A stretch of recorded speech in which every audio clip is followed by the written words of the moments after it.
Welcome to MRS Bulletin Materials News. My name is Marcus Buehler, editor of the Impact section publishing new research. Today we have Professor Roumeli here with us, and Professor Roumeli has been involved with MRS for many years and contributed an original research article titled Adhesion in Thermomechanically Processed Seaweed Lignocellulosic Composite Materials, and we'll be discussing that paper today and all the things around it. So good morning, Professor Roumeli. Good morning, Professor Buehler. Thank you so much for joining us. Absolutely, my pleasure. And so maybe we'll start the discussion a little bit by learning about what you do and what your lab does and why you do what you're doing. So maybe if you can talk a little about your research in a very broad perspective. Yes, thank you. Thank you for allowing me to start with a broader context, maybe. Our lab is trying to design new materials, primarily using photosynthetic biomass as a material source. So we use different types of microalgae, macroalgae, or other types of microorganisms, preferably photosynthetic. Photosynthetic because after you harvest them, then you have captured some CO2, so you're contributing also to decarbonization during your material growth. And then we use conventional processing methods like injection molding, extrusion, compression molding that we use to make our synthetic materials. We try to use those methods so that we can process these different types of feedstocks into materials that have designed useful properties, hopefully to serve as alternatives either for plastics or for engineered wood or even for lower carbon footprint cements. But our specialty is in utilizing physical processing methods rather than chemical processing methods, and focusing on not removing components of biomass, but rather keep them intact as they are, and then using physical methods to change the way that biopolymers within biomass are bonded so that we can predict their performance, or improve their performance. Yeah, it's absolutely fascinating. So how, if I may ask, so this is sort of working with nature and not against nature, right? I guess in the spirit of, taking inspiration from nature, but utilizing all the amazing materials biology is creating, and like you said, capturing carbon and brings a lot of advantages. How did you get into that field? Among all the things you could do, why did you choose this area for your lab? Yeah, that's that's a great and deep question. Well, my PhD was on synthetic polymer nanocomposites, so polyolefins with carbon nanotubes. So it's as opposing to that direction as I could. But I soon learned after my PhD that hierarchical natural materials offer equal or even more actually opportunities for tailoring their properties. They already have a level of sophistication and within their hierarchical structure and rich chemical composition that you don't have to make everything from scratch. So I was fascinated by the versatility of the building blocks, and that's just the chemical, I guess. There's also geometrical from the hierarchical, but there's also how those materials, these hierarchical materials, are actually confined within structures, and then you can start and playing with that, either unzipping them and taking things apart, or actually building within these existing structures. So from the material perspective, I think the level of sophistication and opportunities for functionalization, customization, this was very interesting to me. In this paper in the impact section that you just published, you follow this paradigm and implement it in a really complex system that involves seaweed, cellulosic materials, and you combine them into some really interesting solution for composites that are actually quite widely used in industry today. So can you talk a little bit about what the paper is about and what kind of industrial applications this might have? And I could see actually quite a few very immediate practical impacts it might have. Yes, thank you for pointing that out. This is indeed just following our first findings that what you can do with just the photosynthetic biomass. We had shown it before in a cyanobacterium, as well as in different types of microalgae. But now, first of all, in this case, I think it's the first time that we show it in a paper, I guess. We have shown it in conferences before for seaweeds. Seaweed biomass is a little bit more complex. Also, it's a tissue level connectivity. You have different, you have an increased level of diversity in your building blocks also from that. But then we actually wanted for this application, this is part of an effort, a collaborative effort that we have with Pacific Northwest National Lab. They are co-authors in this paper. We were incentivized in this case to find applications or design new materials for engineered wood. So basically all of our structural panel, that was the, and because actually I had worked on that even in my master thesis coincidentally. So I was developing phenol formaldehyde resins for bonding wood a decade ago, or maybe 15 years ago.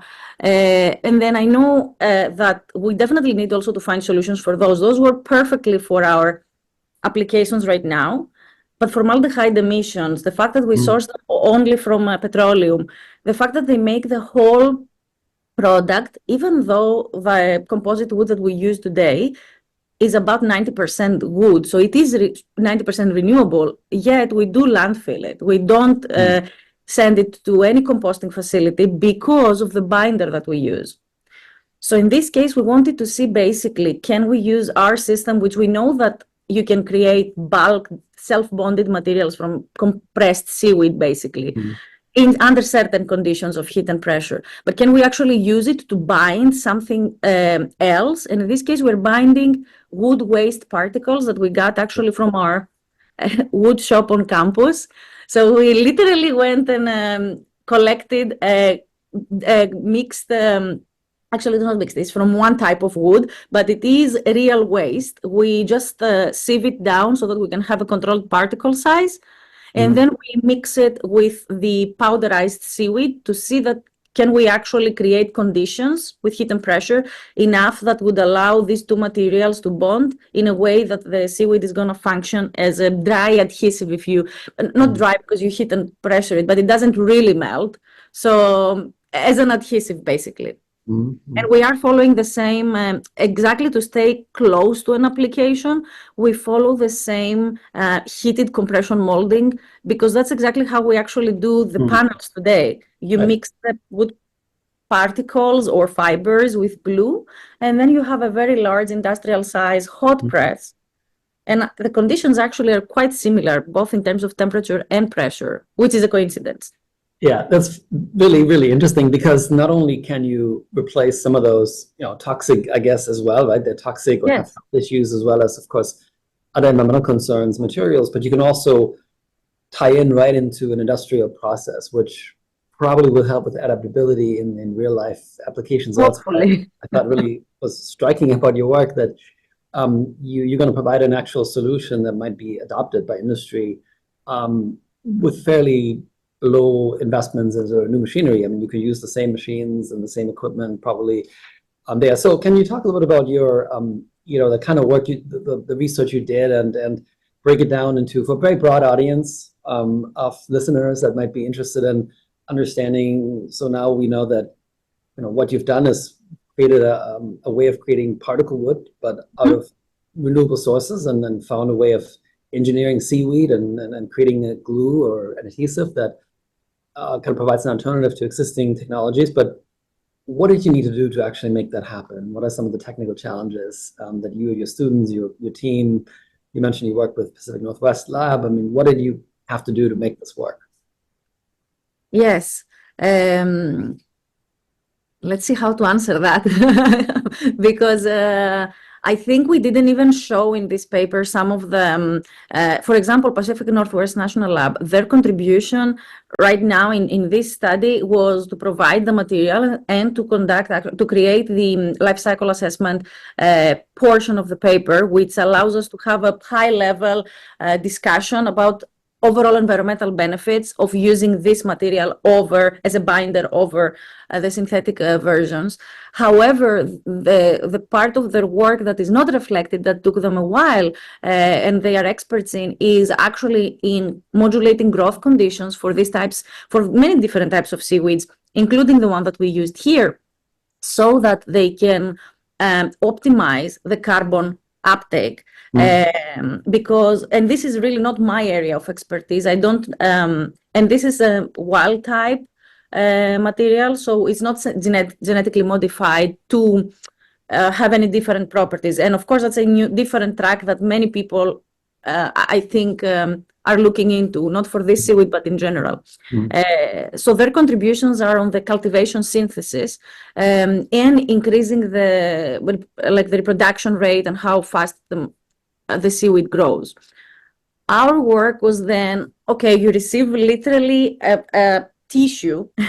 How do you, or even sometimes we receive it after it's being dried, either sun-dried or freeze-dried, and then they put it in plastic bags and they literally squeeze it so that it comes in a smaller form factor for us. Then we have to control particle size, which is a very easy task. But then you have to actually go through some kind of design of experiments. If we had too many conditions to scan, in some cases, we may also want to do machine learning for optimization. But in this particular case, the conditions are not that many. So you can scan them with a real design of experiments where you vary the processing conditions, your temperature, pressure, time under the hot press in this particular case. And we reported in that paper how your measured mechanical properties at the bulk scale, so not nanomechanical properties, but actual beams, how you can actually have significant differences in the mechanical properties you achieve based on the processing conditions that you use. And that's interesting because it's only a physical change. It's not that you are introducing new and then we do spectroscopy, both FTIR and XPS, to see that there are no bonding.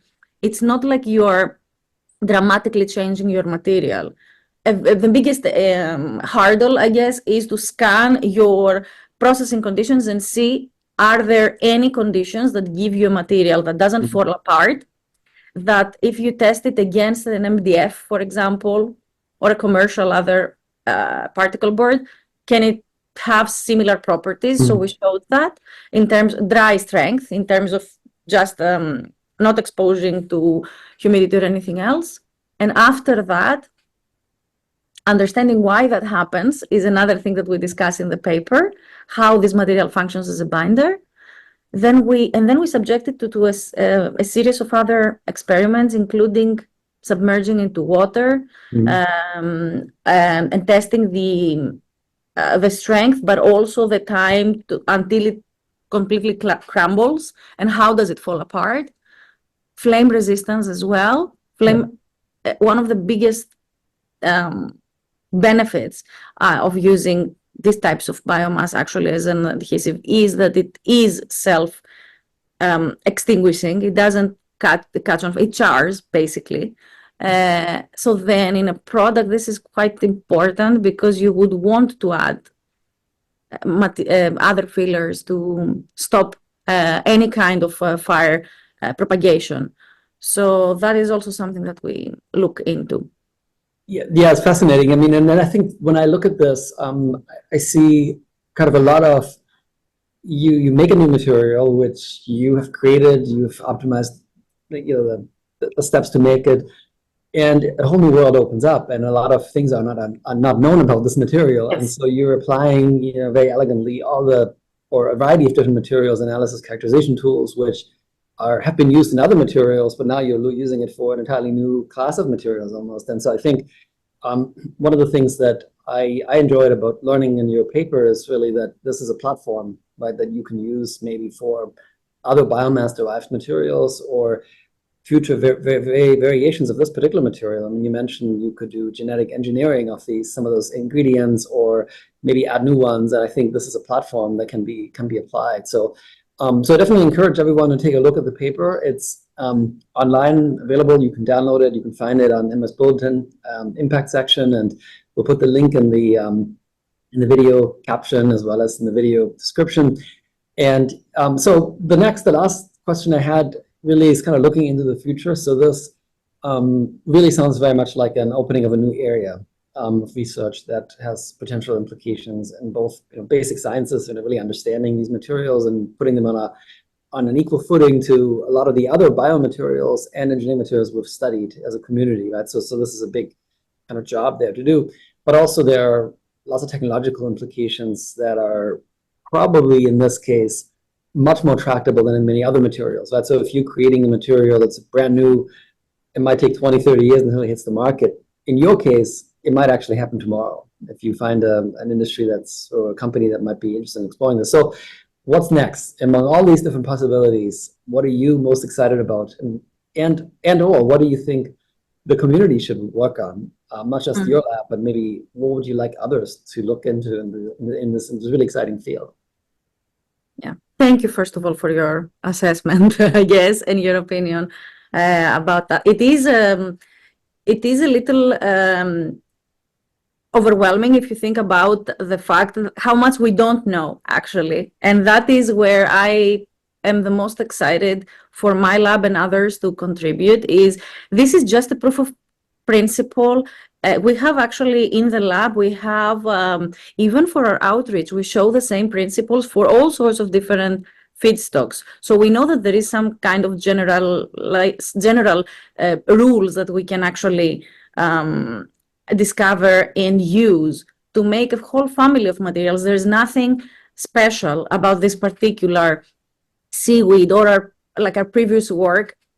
We are working right now, us and I hope others will as well, to start understanding basically what are the roles of proteins, carbohydrates, lipids, inorganic materials, and the way that they are also confined within these structures. What are the conditions for us to break them? What is the polymer diffusion, I guess, that you can tap into and that you need for different applications? Like, we really have to focus and understand what is it that we are that we have, and what is it that we have? We actually know the compositional profiles, and thanks to our collaborators and prior work from even fundamental biology. And they have provided significant number of significant foundation, I guess, for us. So that now us, from the material perspective, and maybe from the mechanics and from the chemistry perspective, but also from the industrial, applications and process optimizations, which I know nothing about, because our process optimization is a lab. I also don't want to put forward that any kind of wrong idea that we're doing any real industrial production. Of course not. Sure. But I think from the academic perspective, understanding how can we actually utilize those building blocks cleverly and design with those with as minimal waste generation and as minimal solvent usage as possible, because that's also important. And other people, definitely not my lab, but other people can also expand orthogonally by using chemistry as well, which we don't do. Chemical methods can then come in and really help us optimize and reach different properties. But also from the application point of view, maybe something that I don't know if, how can we contribute? I kind of doubt how much we can contribute, but definitely these are close to an application stage. So I really am looking forward to see which of those would make, also financially, they would make sense to be even tested. Because the biggest, I guess, hurdle or obstacle that I hear from when discussing with some of our industrial people in the industry that have expressed interest is the cost. And then I always tell them that, even plastics or polyolefins that are like 50 cents on the by pound right now, they did not start from that. This was 50 years after optimization. So, and this, I don't think it will take 50 years, especially because there are multiple incentives.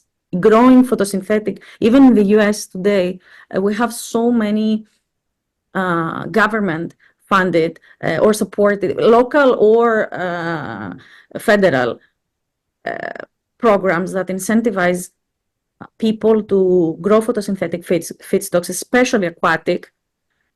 I really think there's something synergistic that we should be tapping on and hoping that it will be created, or working so that it can be created. Yeah, well, thank you. I mean, this was a great conclusion actually of this work. So thank you very much again. And Professor Roumeli's paper, adhesion in thermomechanically processed seaweed lignocellulosic composite materials. Fascinating work, really talking about how we can use the sun, I guess, to create glues and adhesives to create future modern particle wood, essentially, that doesn't have the toxicity of formaldehyde and has superior properties as a carbon sink, and relies really on just natural products, even without chemistry. And so really just playing with nature's building blocks is absolutely fascinating work. So thank you very much for your time today, and we hope to see your future papers in our journal. Thank you. Thank you very much for the invitation and for the very kind commentary on our work. For more materials news, see mrsbulletin.org and follow us on X @mrsbulletin.